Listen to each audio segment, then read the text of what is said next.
જો ભાઈ અમને તો સરે મોકલી દીધા છે ગાંધીનગર જવા માટે. ચાલો હું અને કરણભાઈ તો ઉપડ્યા છીએ ગાંધીનગર.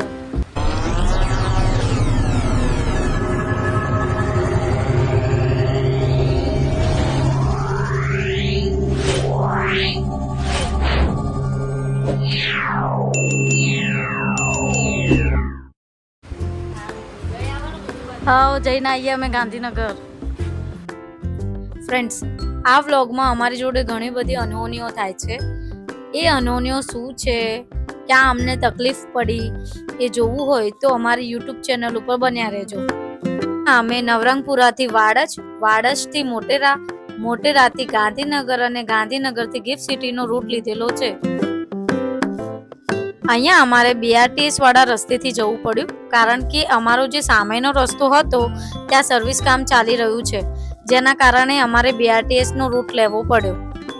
ત્યાં સરનો ફોન આવ્યો કે પ્રિન્ટ આઉટ પણ લઈ જવાની છે, તો અમે કઢાવી લીધી છે રસ્તામાંથી પ્રિન્ટ આઉટ અને પ્રિન્ટ આઉટ લઈને ફરીથી નીકળી ગયા છે ગાંધીનગર જવા માટે. ગાંધીનગરને ગ્રીન સિટી તરીકે પણ ઓળખવામાં આવે છે અને તમે જોઈ શકો છો ગ્રીન સિટી શા માટે કહે છે, કારણ કે અહીંયા લોટ્સ ઓફ ગ્રીનરી છે. અહીંયાનું વાતાવરણ એકદમ નેચરફુલ અને શાંતિમય છે. કરણભાઈ કહે છે કે અહીંયા ઘણા બધા મંદિરો આવે છે અને સાથે સાથે કેનાલ પણ આવી ગઈ અને કેનાલને જોઈને કરણભાઈની જૂની યાદો તાજા થઈ ગઈ છે. થોડી જ વારમાં અમે વાતો કરતા કરતા ગિફ્ટ સિટીનો બ્રિજ પણ ચડી ગયા અને ગિફ્ટ સિટીમાં એન્ટર પણ કરી લીધું છે.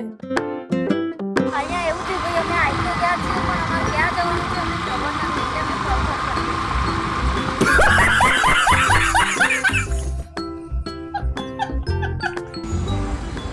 ખાલી 5 મિનિટના કામમાં અમે ઓફિસથી 3 વાગ્યાના નીકળ્યા છીએ 3 અને 4:25 તો બહાર આવી ગયા છીએ. અને લોંગ ડિસ્ટન્સ કેટલો અમારે સફર કરવો પડ્યો છે નવરંગપુરાથી ગિફ્ટ સિટી, વિચારો તમે. અને અહીંયા આવીને કંઈ નહીં, ઓનલાઈન કરવાનું. હેલો, જો મને અહીંયા મળી ગયો છે ધ્રુવ.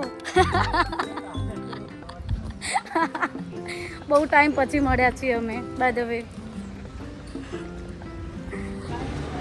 એમ જ મને પણ મારો એક ફ્રેન્ડ મળી ગયો. અમે એપ્રોક્સ 4.5 વર્ષ પછી મળ્યા છીએ અને એને જ મને અહીંયા ગિફ્ટ હાઉસ સુધી પહોંચાડી.